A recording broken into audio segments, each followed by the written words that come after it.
Hola, ¿qué tal? Muy buenas tardes a todas y a todos. Bienvenidos a otro programa de Tiempo de Morras. Estoy muy contenta porque ya estamos otra vez aquí en el estudio y ya regresó Beth Contreras. Aquí está mi amiga Beth Contreras que va a estar platicando con nosotros en este programa. ¿Cómo estás, Beth? ¿Cómo te sientes hoy? Muy bien, Cam, muchas gracias por esto. Estoy muy feliz de estar aquí con ustedes otra vez en el estudio y que bueno, ya Te extrañamos aquí a Sin Censura TV y pues hoy tenemos bastantes temas porque ha estado muy movida la agenda pública nacional, como siempre desde que inició este gobierno. Y bueno, ¿cómo estás tú? Cuéntanos. Pues bien, aquí ya listísima una semana, ya Semana Santa, ¿no? Afortunadamente, pues vamos a tener unos días para estar con tranquilidad, pero pues vamos a tener también programa de Tiempo de Morras el viernes, entonces no se preocupen, ¿no? Tanto hoy miércoles como el día viernes, pues vamos a estar platicando sobre todos estos temas que han estado abordándose en las conferencias mañaneras, en los medios nacionales, ¿no? Y que por supuesto nos interesan a todas y a todos, ¿no?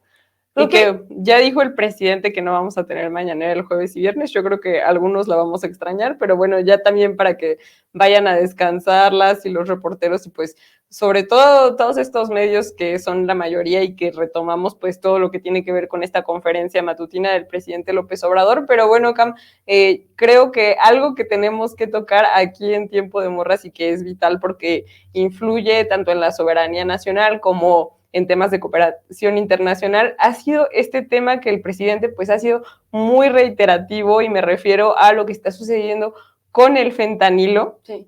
Porque bueno, lo que hemos visto, y le voy a pedir al equipo que nos grabe esta parte, porque ayer en la conferencia del presidente López Obrador también pasó a comparecer el secretario de Relaciones Exteriores, Marcelo Ebrard, y contaba un poco cómo se encuentra esta situación del fentanilo y que es pues ahora un tema que está en boga, que está en boca de todos, y es que este fentanilo, esta sustancia, era un analgésico muy, muy fuerte que se empezó a utilizar desde los años 60 y que ya para los 80s, 90s, me parece, se empezó a comercializar. Sin embargo, este era un analgésico que solamente era de uso médico y que incluso el canciller comentaba que era algo que nada más se utilizaba en operaciones en quirófano, a corazón abierto. Que es mucho más fuerte que la morfina, ¿no? Muy fuerte, para dolores totalmente extremos, también en algunos tipos de cáncer incluso se utilizaba, pero era exclusivamente de uso médico y después hacen ahí algunos tratos y logran algunas farmacéuticas en Estados Unidos que se comercialice. Es decir, que tú, como cualquier persona normal, tenías una receta con fentanilo, te la recetó tu médico, vas y lo compras a la farmacia. El problema es que lo que se identificó fue que esta sustancia es totalmente adictiva, así incluso comentaba el canciller que desde la primera dosis los estudios revelan que se vuelve letal porque pierdes el control de las dosis que te habían recetado como tal en tu tratamiento médico, porque es completamente adictivo. ¿Y qué es lo que tenemos ahora? Pues que desató una pandemia, así lo comentaron ayer en la conferencia del presidente López Obrador, porque precisamente por esta letalidad y por esta adicción que genera esta droga, pues es sumamente peligrosa. Y bueno, ya habíamos comentado incluso aquí en Tiempo de Morrascam que en este gobierno, tan solo hasta hace unas 2 semanas, se había logrado decomisar 6 toneladas de esta droga y que además pues sabemos que son 6 toneladas, que es muchísimo, pero además por cada kilo de fentanilo puedes obtener 1 millón de dosis, lo cual pues me parece sumamente peligroso porque también además pues después de todo esto sabemos que el fentanilo, hay varias encuestas que indican que muchos estadounidenses, la mayoría, piensan que migrantes mexicanos e incluso pues migrantes que pasan de otros países que transitan por México y que pasan a Estados Unidos, llevan esta droga, pero lo que hemos visto y que también se reveló en la conferencia de ayer y que es muy importante que volvamos a decir, es que la mayoría, me parece que era casi un 80%, no recuerdo si 86%, de presos que están en Estados Unidos por fentanilo, por traficar fentanilo son estadounidenses. Entonces, sí hay que volver a repetir que no son los migrantes mexicanos y que pues ahí hay una carga de clasismo, de racismo con estos migrantes al decir que son ellos quienes llevan el fentanilo y que pues no es cierto. ¿Tú cómo ves este tema, Cam? Sí, justo súper importante esta parte que comentas sobre cómo fueron las farmacéuticas estadounidenses las que promovieron pues la generación de estas adicciones, ¿no? Creo que otra parte muy importante que se mencionó en esta conferencia fue pues que a pesar de que ha habido senadores, ¿no?, estadounidenses, sobre todo los republicanos, que son los que más han tenido este discurso en contra de las y los migrantes que vienen de México o de Centroamérica, diciendo que son ellos los que trafican y que es totalmente falso, ¿no? Bueno, que es importante mencionarlo y decir también que, a ver, en México no se produce el fentanilo, ¿no? O sea, el fentanilo en gran medida viene de otros países, incluso el presidente López Obrador envió una carta al gobierno de China para pedirle su colaboración, ¿no? Para que toda la parte, ¿no?, de cuando venga esta exportación de productos médicos de fentanilo, pues realmente venga bien etiquetado, ¿no? Porque justamente hablaban que tomando como excusa esta parte de que el fentanilo se utiliza, pues como dices, ¿no?, para enfermedades como el cáncer, para operaciones, ¿no?, que incluso se ha comercializado, ¿no? En muchas ocasiones lo que sucede es que hay mal etiquetado, ¿no? Y no existe información, por ejemplo, de quiénes son quienes están comercializando la fentanila, el fentanilo, perdón, las embarcaciones en las que sale cuando llegan a México, ¿no? Entonces, pues poder tener esta colaboración no solamente del gobierno de China, sino también necesariamente del gobierno de Estados Unidos, ¿no?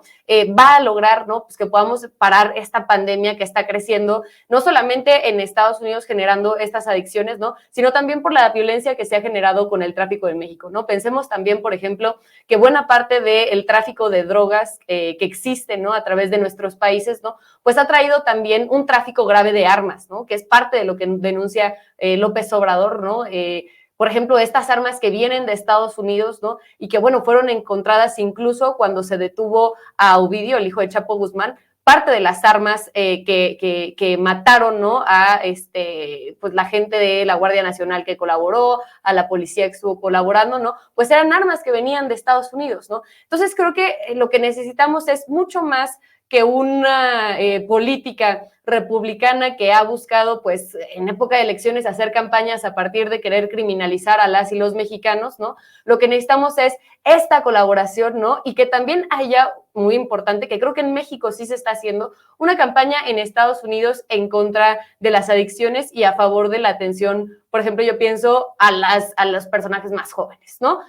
Muy importante, ¿no?, poder tener también estas campañas de prevención, de atención de salud, que por no tenerlas, pues pueden hacer que crezca, ¿no?, esta adicción entre las y los jóvenes estadounidenses y al final que es un tema que nos afecta también en México. Sí, es totalmente importante. Yo creo que es algo que no se está haciendo. Y antes de seguir comentando este tema, le pido al equipo a ver si nos puede poner por ahí el video de lo que dijo el presidente López Obrador respecto al fentanilo y a toda esta situación que se está dando, porque no hay campañas de prevención, no se está generando ninguna estrategia ni ningún tipo de política pública por parte de Estados Unidos. Y sí mencionar que además el presidente López Obrador informó que nuestro país es el país que más está haciendo en todo el mundo para combatir este tráfico de esta droga que llega a Estados Unidos y que además pues es un problema pues netamente de ellos, porque como ya lo mencionabas, en México no se produce fentanilo. El fentanilo, igual el presidente López Obrador comentaba que llega de Asia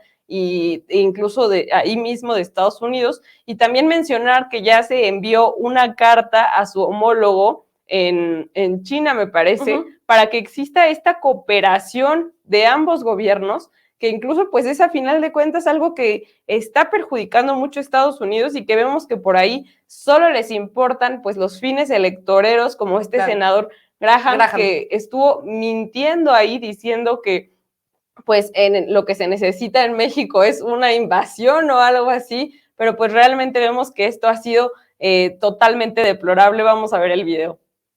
No estoy responsabilizando al presidente Biden, que él está verdaderamente preocupado por este asunto y lo que busca es enfrentarlo en bien de su pueblo.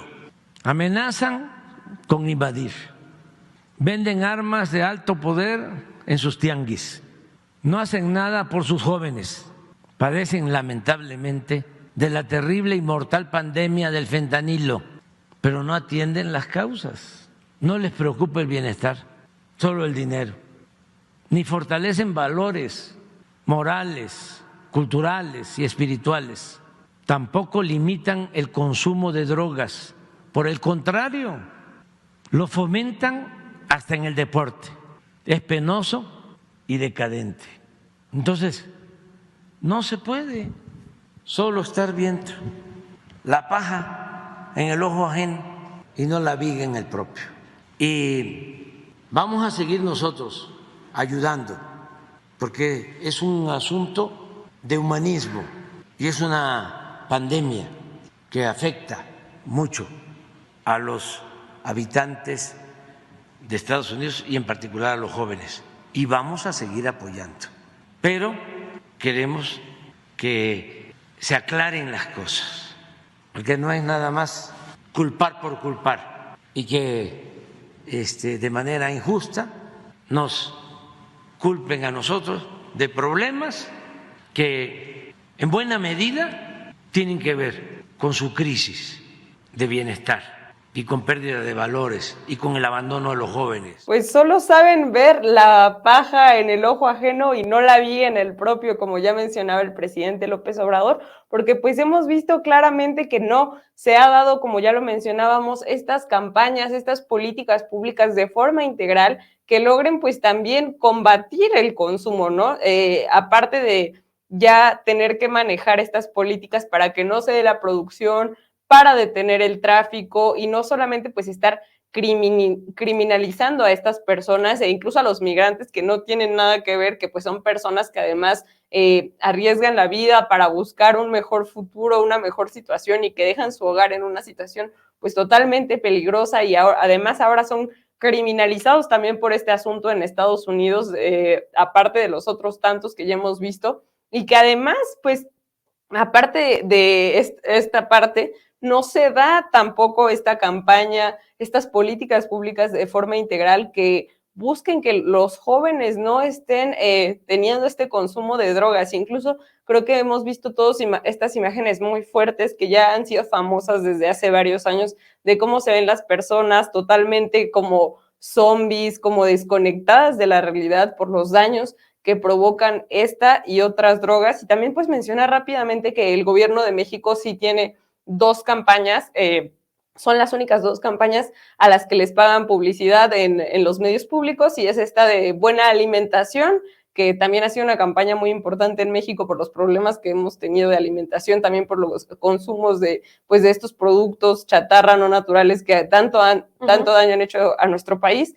Y la segunda es esta en contra, esta campaña de información, sobre todo respecto a las drogas, para desincentivar este consumo que hay en los jóvenes. Y yo creo que algo muy importante es que el presidente López Obrador siempre está hablando, siempre está enfatizando sobre atender las causas que originan la violencia, ¿no? Todo este tipo de violencias que también pues hemos visto que generan con las drogas, incluso creo que ayer también comentaba un poco sobre cómo los índices de violencia, de mayor delincuencia, se dan en zonas donde hay muchísimo consumo de drogas, no solo en México, sino también en Estados Unidos, y es algo que no ha hecho Estados Unidos. Entonces, ¿qué es lo que está pasando? Tenemos una situación totalmente peligrosa en la que existe todo este tráfico, esta producción y este consumo de drogas que ha generado muchísimas otras crisis de violencia. Y en lugar de generar estas campañas, estas políticas públicas integrales, tanto para no criminalizar como para desincentivar el consumo, ¿qué es lo que hacen? Decir, aprovechar esta situación como hace el senador Graham y decir, hay terrorismo en sus países, entonces lo mejor es que llevemos a nuestras armadas, a nuestros soldados para invadirlos, no me importa su soberanía, y con esto pretendiendo ganar votos porque ni siquiera está preocupado por el bienestar de las personas que son a final de cuentas quienes ponen los cuerpos y quienes están resultando dañadas. No sé si quieres agregar otro comentario sobre esto, Cam, sobre este tema tan importante. Fíjate que tocas un tema muy importante y es la parte de la atención de las causas, ¿no? Que yo creo que justo ha sido una de las banderas principales de la Cuarta Transformación, ¿no? Yo me acuerdo de la campaña del presidente López Obrador en 2018, cuando habló de esta amnistía, ¿no? para las personas que por las cuestiones que tienen económicas, sociales, por la falta de oportunidades, por los contextos de gravísima violencia en la que han vivido, pues muchas veces no se ven pues obligados a trabajar, por ejemplo, en el tráfico de drogas, ¿no? Entonces, bueno, me parece muy importante la generación de políticas públicas de este tipo y sobre todo la generación también de condiciones alternativas para que puedan pues dedicarse a otros trabajos que no tengan que ver con el narcotráfico, ¿no? O sea, creo que de ahí viene, por ejemplo, el programa de Jóvenes Construyendo Futuro, ¿no? Que es justamente poder formar a estas y a estos jóvenes pues en oficios que les puedan ayudar a integrarse posteriormente a un trabajo y que muchas veces son jóvenes que pues de no haber tenido estas oportunidades pues posiblemente se hubieran dedicado al tráfico de drogas, ¿no? O alguna otra pues actividad antisocial, ¿no? Pensaba yo también, por ejemplo, en este programa que se llama Los Jóvenes Unen al Barrio, ¿no? Que es parte del programa que tiene el gobierno de la Ciudad de México, que es Barrio Adentro, ¿no? Que se trata de lo mismo, ¿no? Incluso hay entrevistas con jóvenes que tenían un severo problema de adicción, ¿no? A distintas drogas, ¿no? Y a partir de estas actividades que se han buscado realizar en parte de las comunidades, pues más pues históricamente marginadas, abandonadas, ¿no? Que tenían estas espirales de violencia e inseguridad muy fuertes, ¿no?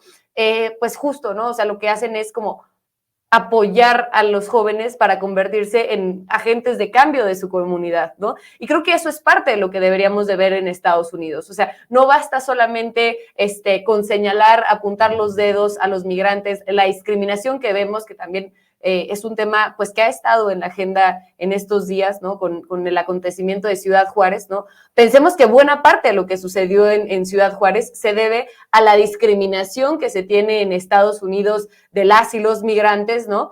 A esta política para impedirles el paso, ¿no? Que es al final pues una forma que ha tenido los gobiernos republicanos, bueno, no solamente los republicanos, pero sobre todo los republicanos, ¿no?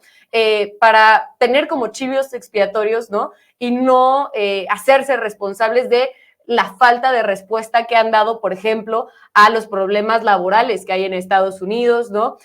A los problemas de salud de Estados Unidos, ¿no? A los problemas de las adicciones de las y los jóvenes, ¿no? Entonces, pues sería fundamental, ¿no? Poder también, pues contar de esta otra parte que sí se está haciendo en el gobierno de la Cuarta Transformación, tanto a nivel federal como en algunos gobiernos de los distintos estados, es el caso de la Ciudad de México, y ver esos mismos programas en Estados Unidos, ¿no? O sea, más allá de un gobierno que está preocupado, claro, porque lo que sabemos es que también hay intereses económicos, ¿no? Entonces, más allá de un gobierno que esté preocupado, pues, por encubrir este tráfico, ¿no? De que al final seguramente muchos de ellos estarán beneficiados, que esté preocupado por realmente que haya una reintegración de las personas en la comunidad, comenzando por darle el espacio a las y los jóvenes que tradicionalmente pues no solamente en México, sino en cualquier país que haya vivido con el sistema neoliberal, pues han tenido graves problemas de discriminación y para hacer como,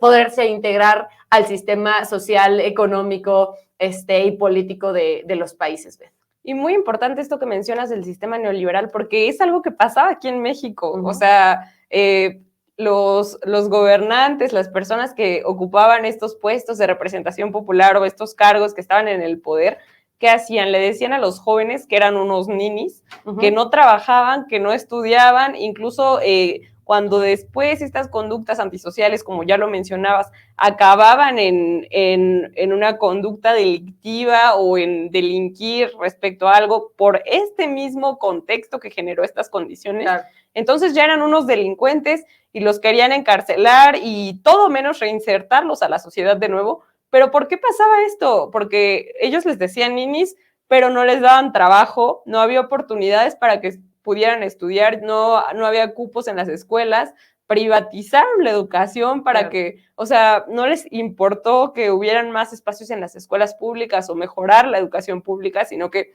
privatizan esta parte y entonces que solamente estudie quien lo pueda pagar, que solamente pueda acceder a la salud, quien la puede pagar, ¿no? Claro, que es algo que vemos en Estados Unidos y que no les importa atender las causas, lo único que les importa es decir, pues, ¿saben qué? Ni siquiera es mi país, me están trayendo el fentanilo desde todos sus países terroristas. Y entonces, pues, esto generando, pues, este discurso incendiario que tiene, por ejemplo, el senador Graham y otros tantos republicanos, también como ya los mencionabas, también podrá haber otros demócratas con el mismo discurso, pero sí lavándose las manos Claro. totalmente, ¿no? El gran logro que ha tenido el narcotráfico a nivel internacional es querer decir que es un crimen o que es pues sí, una compraventa de drogas hechos por las personas de abajo, cuando no es cierto, ¿no? Lo que sostiene el narcotráfico a nivel internacional son los poderosos, ¿no? Son los grandes empresarios que se están metiendo una cantidad brutal de dinero con el tráfico, son los políticos que reciben los moches, ¿no? Y mientras no entendamos que el narcotráfico viene de ahí, que ellos son los que están cubriendo, los que están haciendo las rutas de comercialización, etcétera, no va a terminar el narcotráfico, ¿no?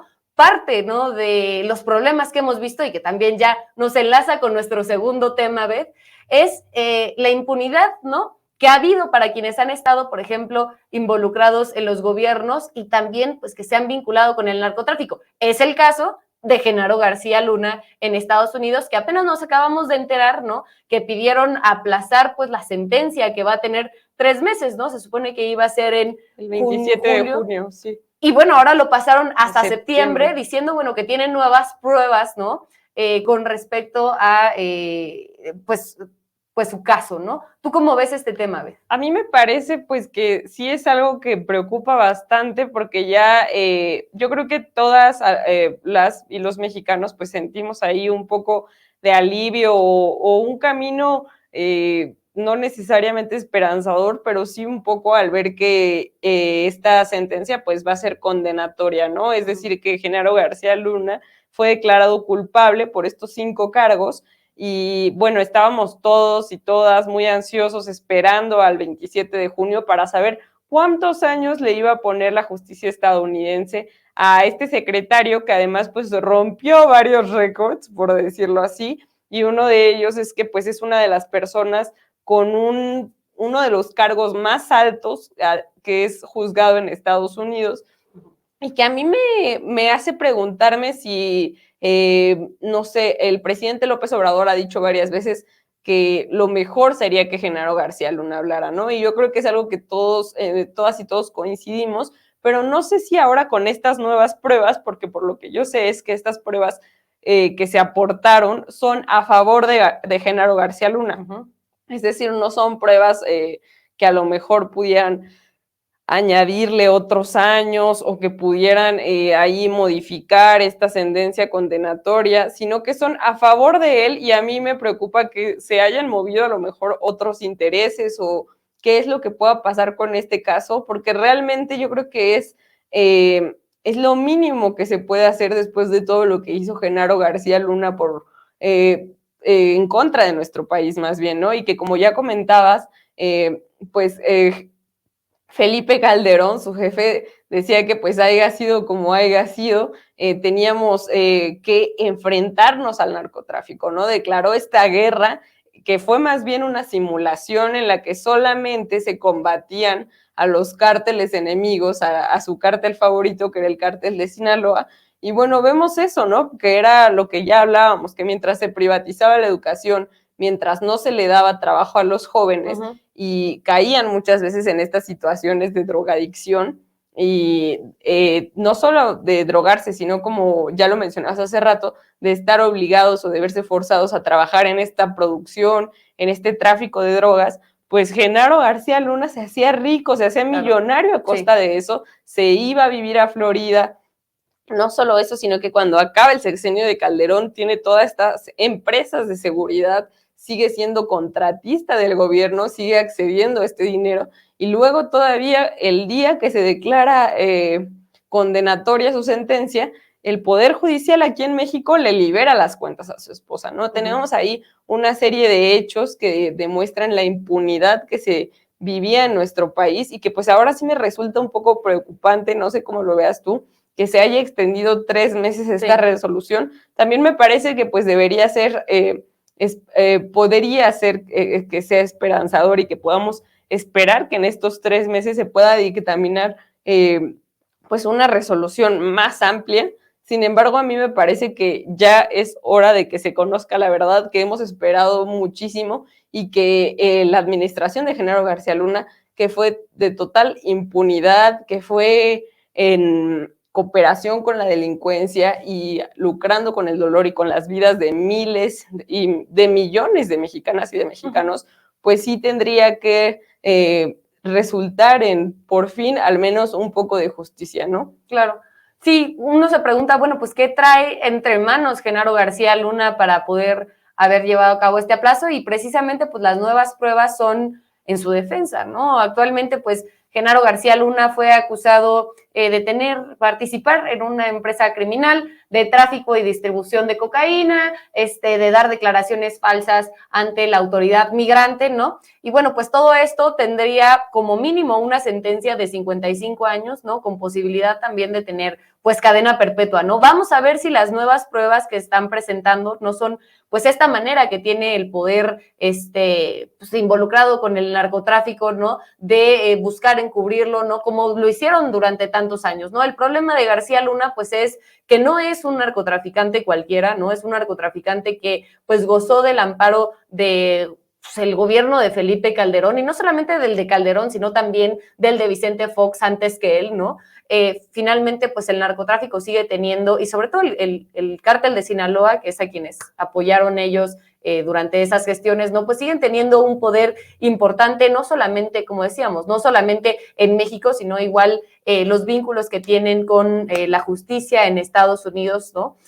Pueden ser, pues, un motor que nos vaya a echar para atrás, pues, este gran logro que tenemos con García Luna. Sin embargo, bueno, pues esperamos que, pues ya con las pruebas que se presentaron, ¿no? Que acreditaron, pues, este involucramiento con el cártel, ¿no? Las investigaciones periodísticas que se han hecho, las denuncias que han hecho servidores públicos desde hace muchísimos años de cómo se vivió la guerra contra el narcotráfico llevada por un secretario de Seguridad Pública vinculado al cártel de Sinaloa, ¿no?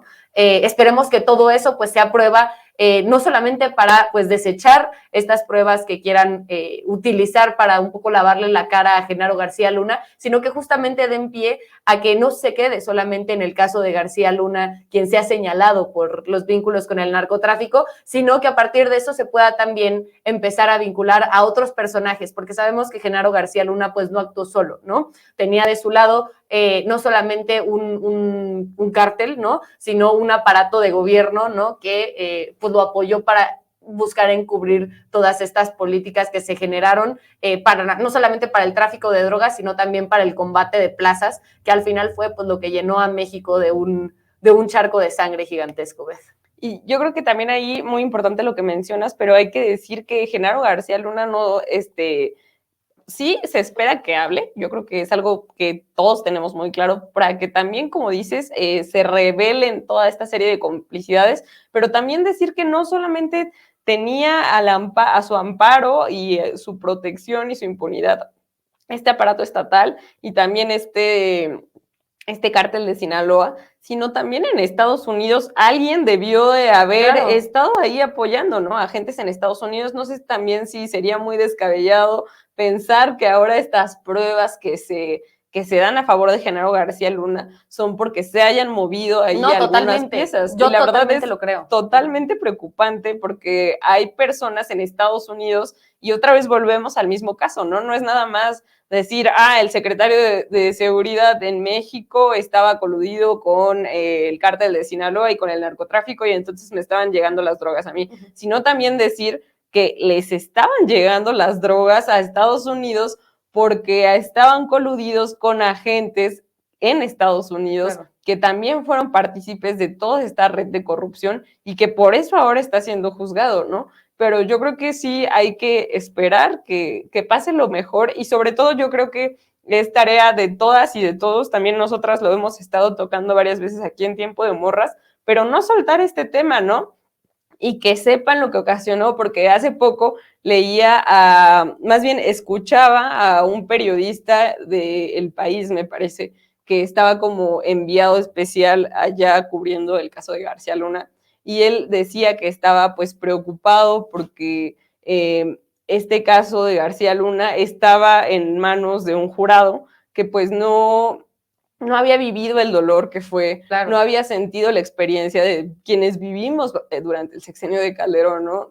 Yo creo que todos nos acordamos perfectamente hasta de lo más básico, que nadie tenía en el celular guardado a su mamá o a su papá como eso, sino como con su nombre normal. Nos acordamos de las llamadas de extorsión, incluso yéndonos un poco más lejos, en el norte o en el centro del país, más hacia arriba, que habían colgados, o sea, cosas de extrema violencia que se han normalizado en México o que estaban normalizadas, porque ahora me parece que ya es algo un poco más lejano, pero que el jurado de Estados Unidos pues no es gente que haya vivido con ese dolor. Entonces yo creo que también nos toca a todas y todos nosotros solidarizarnos con esto, con estas personas, con todos, a final de cuentas, quienes vivimos en ese sexenio, y no soltar el tema para que haga eco, para que haga ruido. Yo creo que todos podemos sumarnos a esto, para no soltar este tema, de verdad, que no se olvide quién es Genaro García Luna, qué hicieron sus cómplices panistas,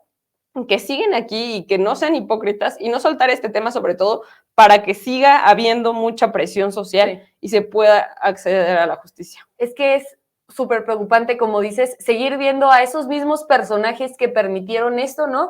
Hoy todavía ocupar espacios de toma de decisión, ¿no? O sea, ver a Margarita Zavala, que obviamente fue cómplice, que obviamente sabía todo esto, ver a Mariana Gómez del Campo, ¿no? O sea, estos personajes panistas que claramente estuvieron involucrados, el Santiago Krill, ¿no? Que hoy busca ser presidente de la República, va a buscar la candidatura presidencial por el Partido Acción Nacional, pues todos ellos estuvieron completamente involucrados, conocían a García Luna, ¿no? Y no es posible que no supieran lo que estaba sucediendo, ¿no?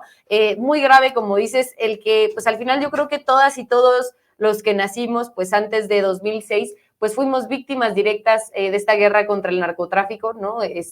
Ahora que salió el caso de la...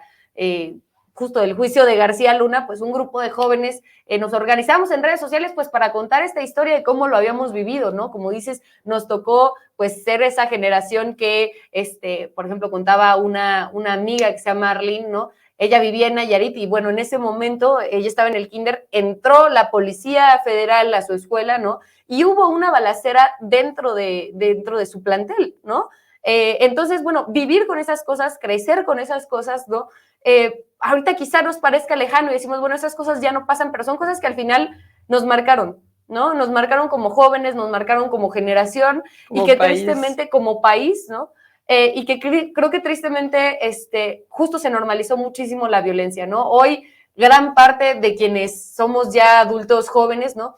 Pues justo crecimos, ¿no? En esa guerra contra el narcotráfico. Hubo muchos de nuestra generación que perdieron a sus familiares, perdieron a sus padres, perdieron a sus amigos, les tocó ver cosas horribles en las calles de las afueras de su casa, ¿no? Y finalmente yo creo que eso tiene un impacto, pues en lo psicológico, ¿no? Que bueno, es parte también de lo que nos ha traído en esa espiral de violencia que se ha buscado, ¿no? En este gobierno empezar a frenar, pero que durante pues, los sexenios que le precedieron, pues estuvieron pues apuntando hacia arriba, ¿no?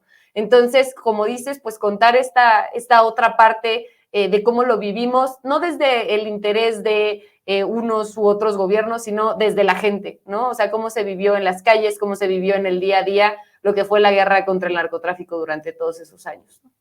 Sí, yo creo que es algo que ya, sí, a lo mejor ya lo vemos más lejano, como comentabas, pero que sí quedó profundamente marcado en nuestro país, ¿no? Que se habla de que en México pues hay narcotráfico, de que es totalmente peligroso, y pues incluso vemos que ahora pues sí es más diferente. Yo creo que ya ha habido un gran impacto en esta atención a las causas que originan la violencia, pero que justamente pues son cosas que a veces ya no se nos hace tan raro, incluso como hace rato que te estaba diciendo de los colgados o cosas que pues sí pasaban en nuestro país y que tal vez en otro lado pues sería algo muy escandaloso o que incluso ni siquiera podrían llegar a pensarlo porque son cosas que no pasan, que no deberían de pasar, que no son normales y que sí pasaban aquí en México mientras estaba García Luna al frente de esto, ¿no? Claro. Y yo creo que sí es algo que no podemos soltar este tema porque no podemos permitir que lleguen al poder otra vez, ¿no? Que no vuelvan nunca más, no podemos dejar que Santiago Krill,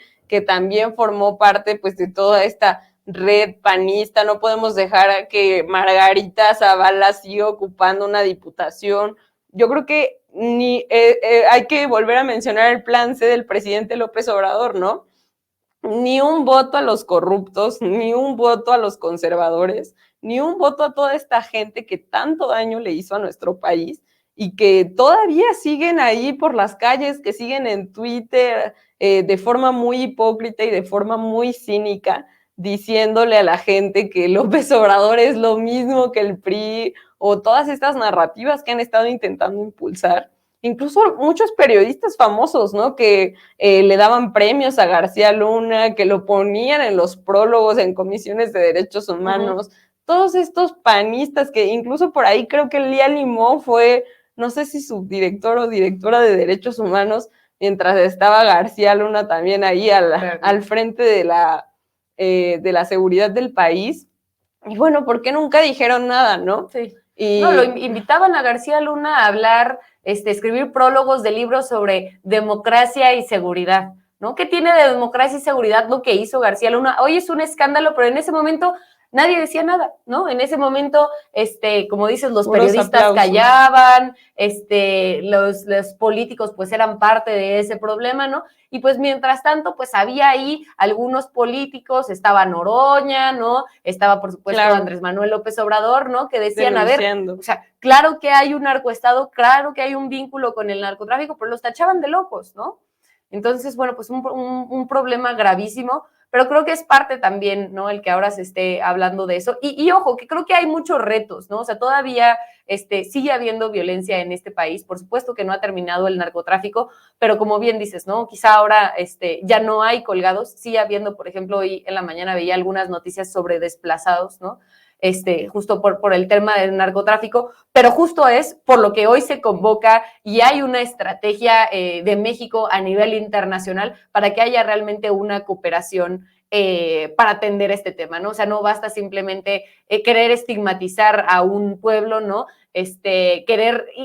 Al pueblo de parte de Estados Unidos me refiero, o querer estigmatizar a personas que por las necesidades que tienen, por las condiciones sociales en las que están, han tenido que estar ahí, ¿no? O sea, creo que es importante destapar esa otra parte, ¿no? Que es como te decía, ¿no? Hablar también de los grupos de poder que están involucrados en el narcotráfico y que ellos no tienen excusa de hacerlo por un contexto de violencia en el que han crecido, ¿no? Sino que simplemente lo hacen por avaricia, porque pueden, por poder, ¿no? Por esta sed de violencia, ¿no? Que les ha llevado, pues, durante muchísimos años a llevarlo, ¿no? Pero creo que lo que se está haciendo ahora, pues, también es parte de la soberanía de México de decir, ya no vamos a permitir que haya la intención de enviar a la DEA, de involucrar a Estados Unidos y sus grupos de supuestamente antidrogas, que muchas veces pues se ha visto que han estado involucrados con el narcotráfico, ¿no? No vamos a dejar que utilicen el tema de las drogas para buscar incidir en la política de acá, ¿no?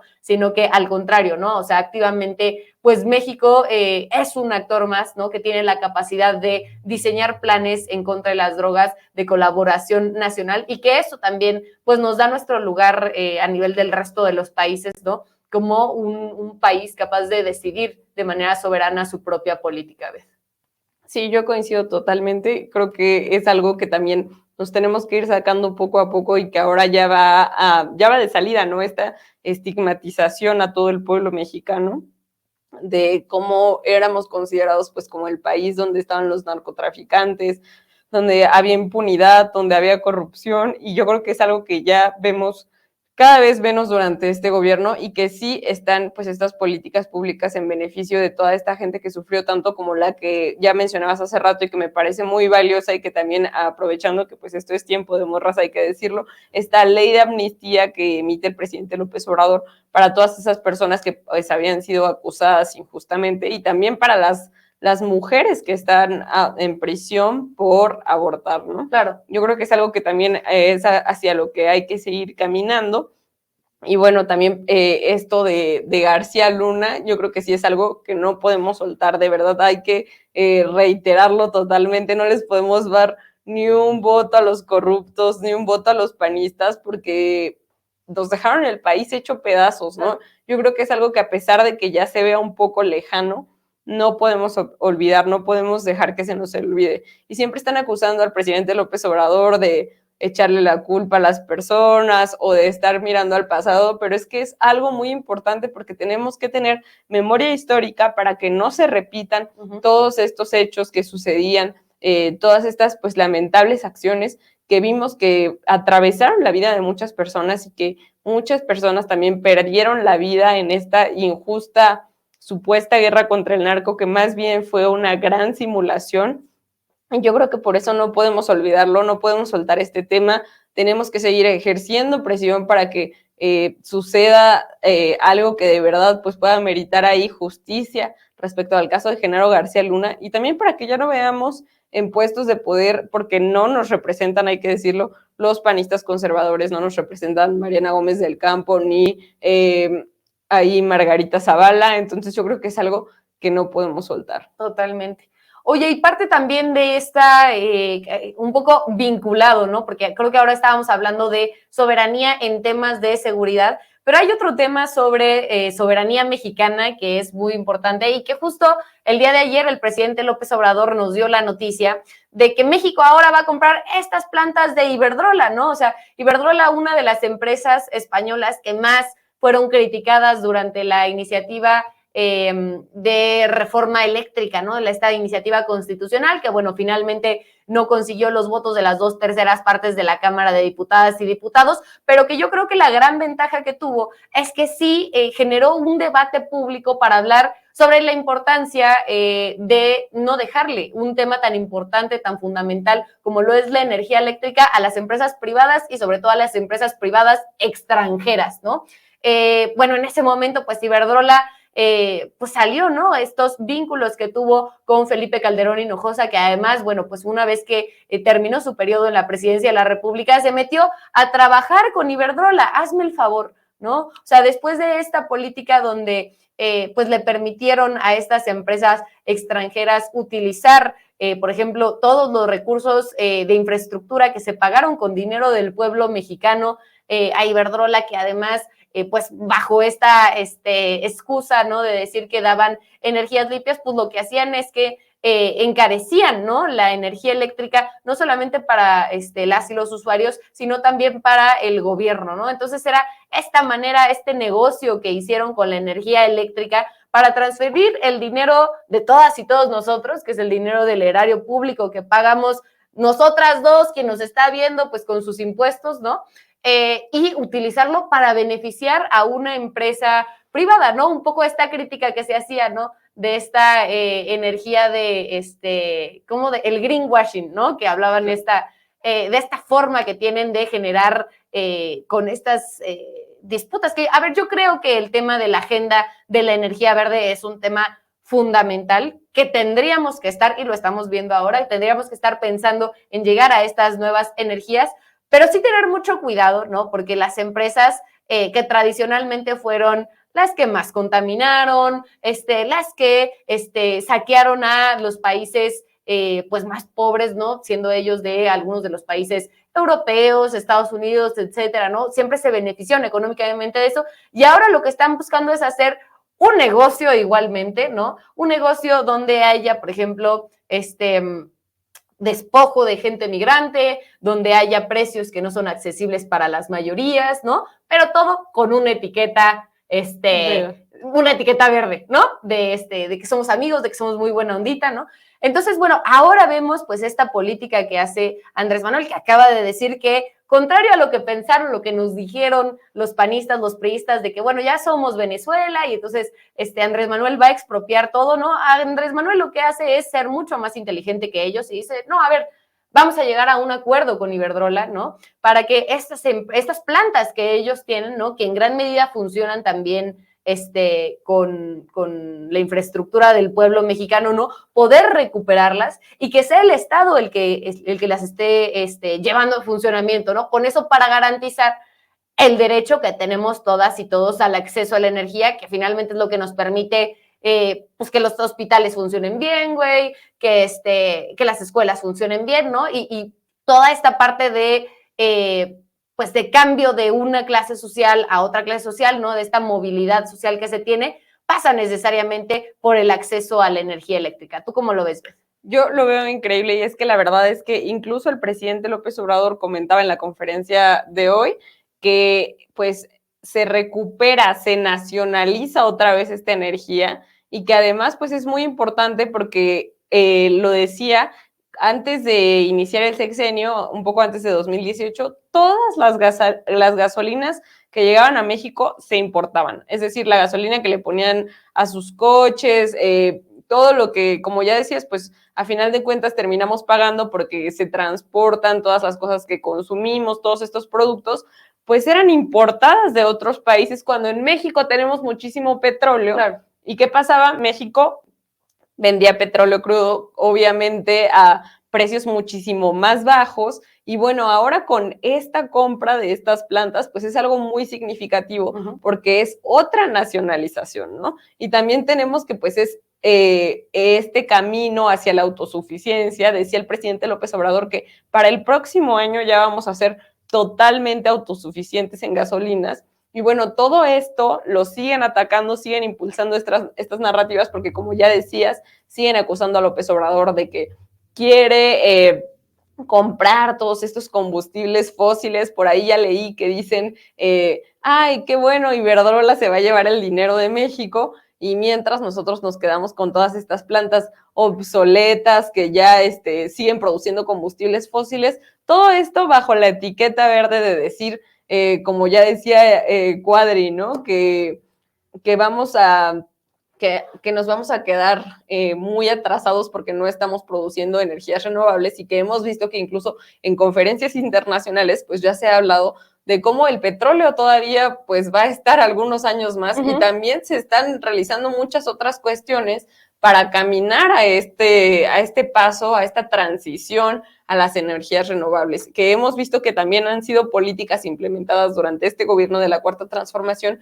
Pero sí, muy importante recalcar esto, e incluso dijo el presidente López Obrador que es de pena ajena y vergonzoso que haya sido como haya sido, así lo dijo, pues Felipe Calderón fue presidente, ¿no?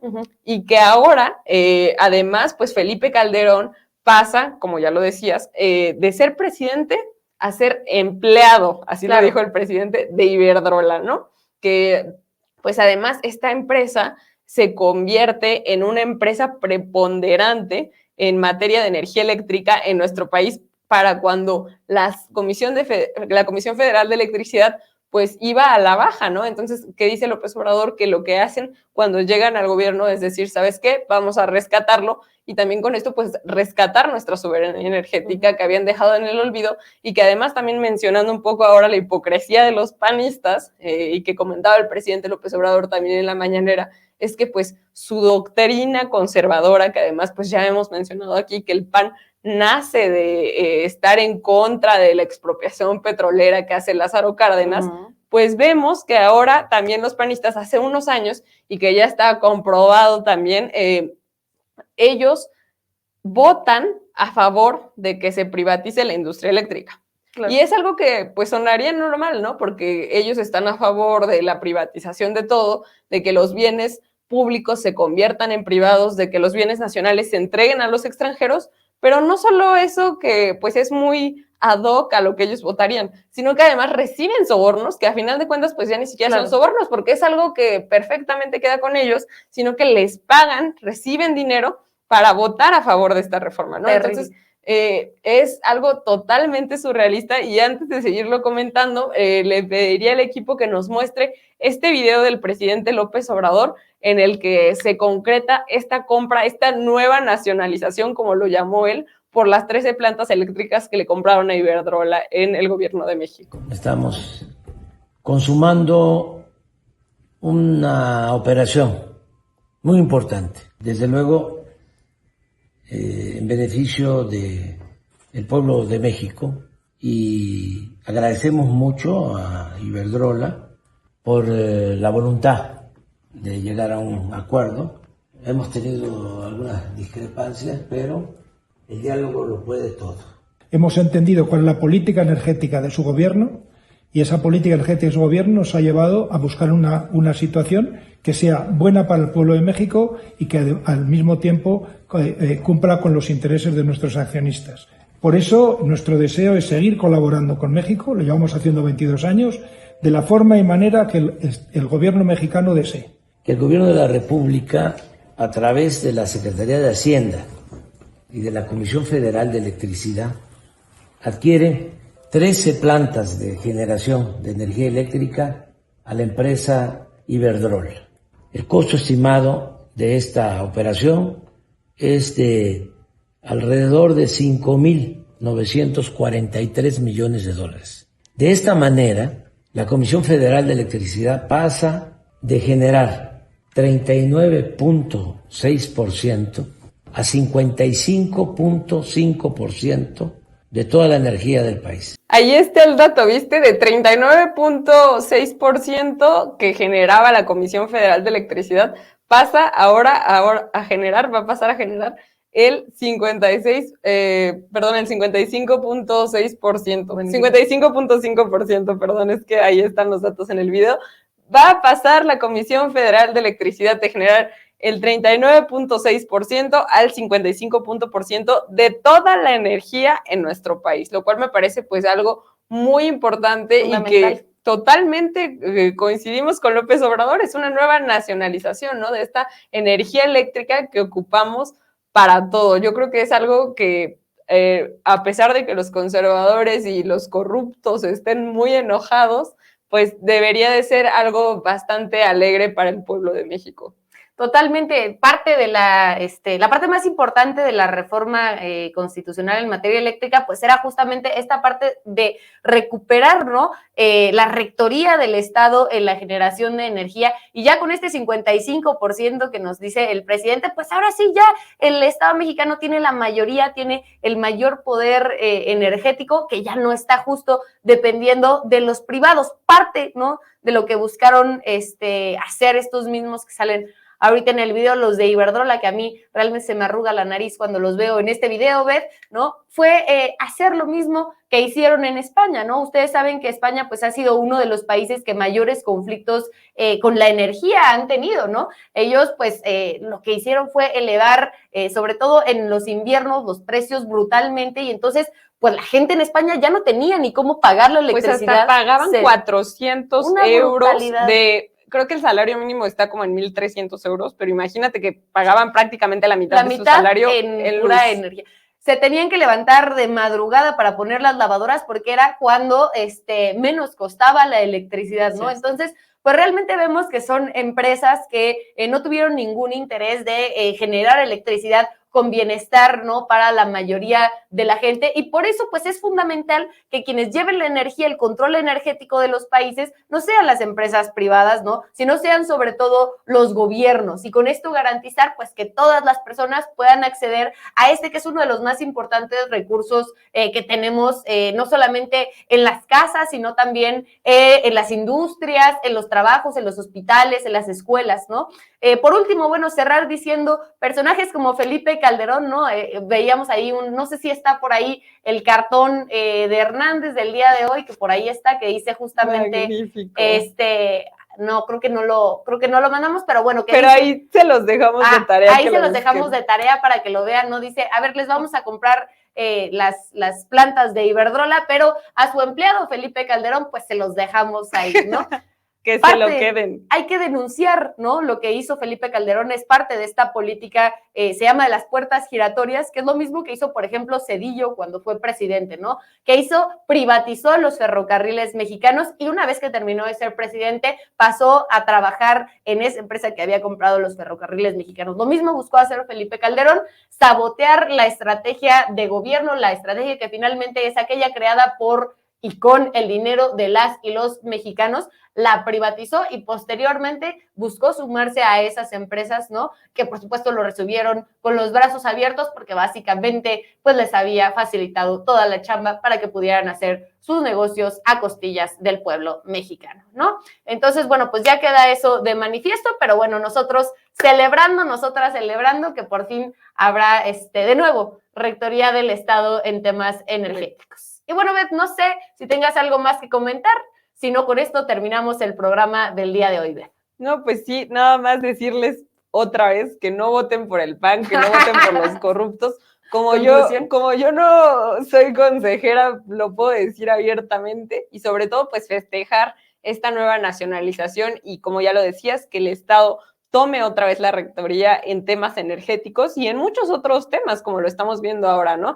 Y bueno, siempre mandándole saludos al magnífico Monero Hernández para que vean su cartón y pues sí, que se queden a Calderón, ¿no? Porque nosotros acá en México ya no lo queremos. Y bueno, nunca lo quisimos, pero que se quede por allá. Y bueno, también invitarlos ya para ir cerrando a todas y todos ustedes a que nos pongan en comentarios de qué temas les gustaría que habláramos, a quién les gustaría que invitáramos y sobre todo, pues invitarlos a que se suscriban a Sin Censura TV, a este gran esfuerzo que hace un maravilloso equipo que siempre está muy comprometido con el periodismo, con darles información, con no mentir como lo hace el Reforma, que hemos visto eso y pues ya estaremos hablando de eso también el viernes. Las invitamos y los invitamos a que no se pierdan Tiempo de Morras todos los lunes, miércoles y viernes de 2 a 3.